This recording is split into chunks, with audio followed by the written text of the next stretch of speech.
The United States of America's economy is being plunged into a recession by this guy, demented Donald Trump, a sexual abuser, a felon, someone found liable for fraud, a bankrupter of multiple businesses, a destroyer, not a builder, who spends most of his time vacationing and golfing on the taxpayer dime, enriching himself as he has the Saudis fund his own golf tournaments, and then claims he's winning his own fake golf tournaments and brags about it, to which state regime media known as Fox fawns all over him and then tells the American people that they deserve to feel pain and take the medicine that Donald Trump is giving them if we really want to be a great and powerful nation. Then Donald Trump returns to Washington, D.C. This is like a cycle now where he holds these bizarre and demented Oval Office press conferences and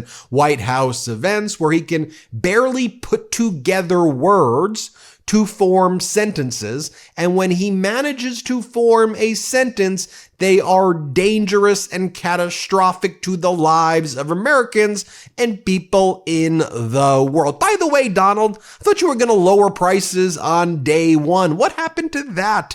Oh, I thought you were going to have peace in Ukraine in 24 hours. No tax on tips, no tax on Social Security, no tax on overtime. What about that? I thought housing was all of a sudden going to magically be more affordable, Donald, but no. Instead of making housing more affordable, what your regime cabinet members, like your Treasury Secretary Scott Bessent and your Commerce Secretary Howard Lutnick, tell us is that, crashing the economy is kind of like, remodeling your new home or remodeling your beautiful kitchen. You know how that's like. No, Donald, most American people don't know what that's like because they can't afford housing in the first place. And rather than you and Elon Musk and your oligarchs actually helping build homes and do things like that, you're too focused on $4.5 trillion in tax cuts for you and your billionaire friends while gutting $880 billion in Medicaid. So while you were crashing the economy, your buddies, the MAGA Republicans in the Senate and the House,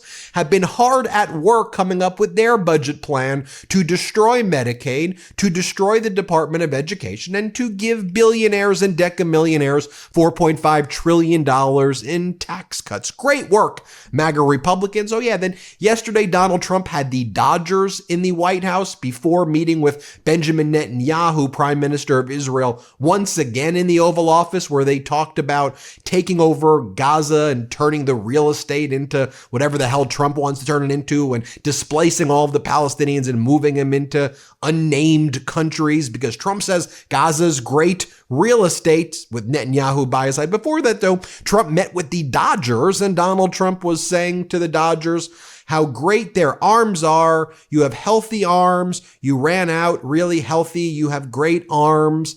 Just when you watch this, imagine if somebody else in Trump's position was speaking like this. As I said, he can barely put a sentence together. Play this clip. The year the Dodgers faced down adversity, you entered the playoffs battered and bruised, but not broken. When you ran out the healthy arms, you ran out of really healthy. They had great arms, but they ran out. It's called sports. It's called baseball in particular, and pitchers, I guess you could say, in really particular.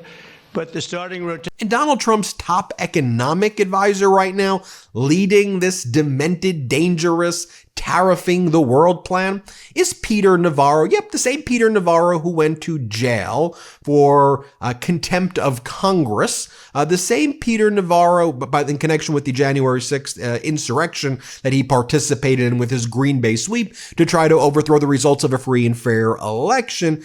Peter Navarro is a guy who invented an expert. He made up a fictional person for his own books based on himself, someone by the name, a fictional person named Ron Vera, a fictional source who was a critic of China in his writings.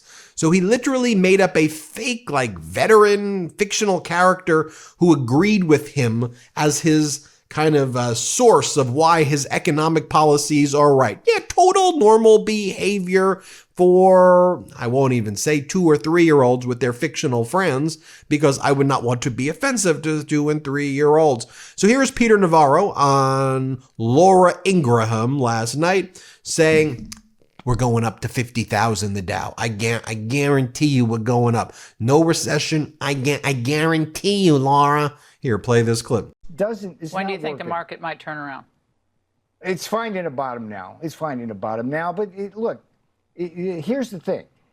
It's going to shift over, and it's going to be companies in the S&P 500 who are the first to produce here. Those are the ones going to lead the recovery. And it's going to happen. Dow 50,000, I guarantee that. And I guarantee no recession, okay? Why? Because when we pass the biggest, broadest tax cut in history within a matter of months, that's going to be a great stimulus. There's not going to be any inflation. We've already had a significant drop, a huge drop in oil prices, Laura. That's like a point off the CPI. We're going to have lower yields of mortgage. All right, Peter, rates. great. I don't know if we should trust that guy. I don't know if we should trust that guy. Understatement of the day. CNBC reports the following. This is the Trump recession, CEOs say, with tariff price increases, job losses coming. According to a CNBC survey, quote, disappointingly stupid and illogical. Without faith that our government knows what it is doing, it is impossible for businesses to thrive. This, a headline from the Wall Street Journal. Wall Street starts to speak out against Trump's tariffs. Veteran investor Stan Druckenmiller and Pershing Square's Bill Ackman are among those raising concerns about the president's steep across-the-globe levies. Y'all brought him here. Y'all hoisted him up. How about this headline? Wall Street titans push back on Trump's trade war. JP Morgan CEO Jamie Dimon warned that the global conflict could threaten economic alliances that have made the U.S. the world's most powerful country. You think, Jamie Dimon? This from Bloomberg. Wall Street thought Trump was one of them. Wrong. Attempts to rationalize slumping stock markets show how money managers mistook the president for their guy. You're my guy, Donald. You know, the way you bankrupted, you're my guy, the way you bankrupted most of your businesses in your life, the way you bankrupted multiple casinos. Yeah, my guy, my man, Donald. Seriously? By the way, Apple announced that it's planning to source more iPhones from not Indiana, from India as a potential tariff fix. Levies on Chinese goods have created the worst 3-day route for the iPhone maker in about 25 years. Yeah, make America great again by crushing American business. Apple plans to send more iPhones to the U.S. from India to offset the high cost of China tariffs. People familiar with the matter said, and I've seen multiple studies now, one from Fortune and some others, that basically said if you have to source all of the parts for an iPhone and the entire assembly line in the United States, a single iPhone would cost $31,000 per iPhone if all of the parts were made in the USA. JP Morgan says the rest of the world will be hit by U.S. tariffs and retaliations, but the U.S. will be hit by tariffs on all countries. This makes this a uniquely American shock. From Yardini, they say this is perhaps the first manufactured U.S. bear market in at least 100 years. Manufactured in the sense that it was created by Donald Trump in his obsession with tariffs, rather than caused by anything to do with the business cycle, over leverage, or financial contagions. Just take a look at this chart that Brendan Nyan posts right here. Long-term real growth in U.S. GDP per capita. You see where that arrow is right there? For those listening just on audio, it's 1880, 1900s when the GDP per capita of the U.S. was at its lowest, when Donald Trump says this is when our country was the strongest. It clearly was not the strongest, but this is what Donald Trump repeats over and over again. We were the most powerful in 1870 and 1890. No, we weren't, Donald, but here's what he said. Play this clip. We're setting a table, and we're going to have great trade, and we're going to have a very strong country. Our country is going to be at a level that has maybe never been, or maybe, our country was the strongest, believe it or not, from 1870 to 1913. You know why? It was all tariff-based. We had no income tax. Then in 1913, some genius came up with the idea of let's charge the people of our country, not foreign countries that are ripping off our country. And the country was never that kind of wealth. We had so much wealth, we didn't know what to do with our money. We had meetings, we had committees, and these committees worked tirelessly to study one subject. We have so much money. What are we going to do with it? Who are we going to give it to? And also from Donald Trump's bizarre press conference in the Oval Office with Benjamin Netanyahu, Donald Trump made this statement, and I think it deserves to be highlighted more here. Donald Trump said that when he asked the hostages who were taken by Hamas if Hamas loved them, he said, did Hamas love you? Were they nice to you? Did they give you meals like what happened in Germany? As Timothy Snyder says, interesting that Trump apparently sees the Holocaust in terms of Germans loving their neighbors and helping them in times of distress or confinement. You watch this clip and tell me what you think. Play this clip. The stories they told me, I mean, as an example, I said to them, was there any sign of love? You were there, 10 people. It's only 10, but it's pretty representative. Did the Hamas show any signs of, like, help or liking you? Did they wink at you? Did they give you a piece of bread extra? Did they give you a meal on the side, like, you know, you think of doing? Like what happened in Germany, what happened elsewhere. People would try and help people that were in unbelievable distress. They said no. I said, all of them. I said, did they ever wink at you, like, you'll be okay? You're going to be okay? No, they didn't do that. They'd slap us. The hatred is unbelievable.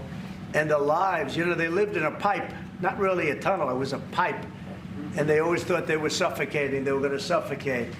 And then, but folks, according to MAGA Mike Johnson, you just gotta give Donald Trump some time. Even though $10 trillion in stock market value has been wiped out, people's 401ks and pensions are in the gutter. You gotta give him more time, MAGA Mike says, because MAGA Mike and the other MAGAs, they're working behind the scenes to give the billionaires their tax cuts. Give them more time. Delay, distract, because we gotta help our billionaire friends with tax cuts. Here's what MAGA Mike has to say. Play this clip. We have to give the president space. His strategy is playing out. It's been less than a week, so I think he's owed that. Also, you have the United States Supreme Court running interference or aiding and abetting Trump's authoritarian regime. 2 orders yesterday from our authoritarian enabling Supreme Court from the right wing. Just so you're clear, our Supreme Court is run by 6 right-wing justices, and then there are 3 liberal justices. So the right-wing justices are usually always able to outnumber the liberal justices. Some of these rulings were 5-4. The liberals were able to bring over 1 justice, Amy Coney Barrett, but the right wing was able to basically bless Donald Trump's ability to kidnap migrants, which could then be extended to American citizens, and send them to concentration camps in El Salvador, claiming war powers, and then just saying, oopsies, nothing we can do because you'll have to ask the president of El Salvador, Nayib Bukele, nothing we can do. So one order from yesterday was Chief Justice Roberts indefinitely blocked the court order, which required the Trump regime to bring Kilmar Abrego Garcia back to the United States. The Fourth Circuit Court of Appeals called Donald Trump's behavior unconscionable, including a Reagan-appointed judge in a unanimous 3-0 panel. Then the district court judge before that, Judge Zenas, agreed or ruled, bring back Abrego Garcia now. Trump appealed to the Supreme Court, and the Supreme Court basically said, for now, you don't have to bring him back, Donald. They'll be briefing, but we can let this guy rot, even though he's not supposed to be in El Salvador. We can let him rot for a little bit longer while we brief the issue. So that was one ruling. The other ruling from the Supreme Court, they vacated Judge Boasberg's order barring Trump's removal under the Alien Enemies Act. They claim they did it under venue or jurisdiction grounds, and they did say, oh, well, the Trump regime, you have to give these migrants at least some reasonable notice before you send them to concentration camps in El Salvador. But how are these migrants going to quickly find lawyers within a short period of time to file habeas corpus petitions in whatever jurisdiction that they are kidnapped in before being sent to concentration camps in El Salvador? So the Supreme Court basically allowed Trump to do these kidnappings and sending people to El Salvador, what's stopping the Trump regime from them doing that to American citizens? That's the state of the United States right now. Very problematic. This weekend, though, gave me a lot of hope this past weekend with the protests that we covered here on the MeidasTouch Network. The shadow hearings we've been covering that the Democrats have been holding in the Senate and the House. We showed case the one held by Senator Schiff and Congressmember Raskin, which we'll continue to do. That's giving me hope. I just think American people have had it. I think American people are pissed off, rising up and standing up. We'll be here with you every step of the way. We got to fight. We got to go gloves off. We got to stand up for our democracy. Right now, we got to fight harder than ever. We're in this together. Hit subscribe, help us get to 5 million subscribers. You can check out, people ask, where can we get the merch? Store.MeidasTouch.com. We also have the Maple Midas gear, 100% made in Canada. And there's a bunch of other gear also. Store.MeidasTouch.com. What else? Patreon.com/MeidasTouch and go to MeidasPlus.com as well. Thanks for watching. Love this video? Continue the conversation by following us on Instagram @MeidasTouch and help us blow past 1 million followers.